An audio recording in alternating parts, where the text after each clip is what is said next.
ГСП онлайн. Городские новости сейчас.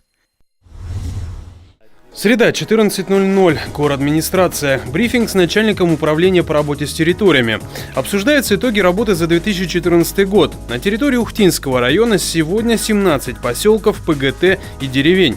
Спектр задач в них определяется сельским укладом жизни, а иногда и труднодоступностью.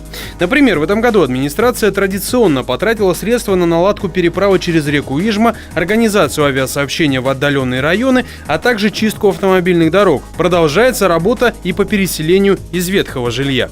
Мы оказываем содействие в выполнении программ переселения из ветхого аварийного жилья.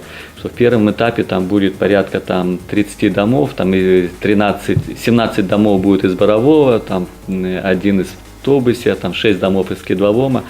Остальные 1, 2, 3 из других поселков. Планируется переселение в поселок, микрорайон Дальний, это аэропорт, в городе Ухте, и поселок Шудаяк.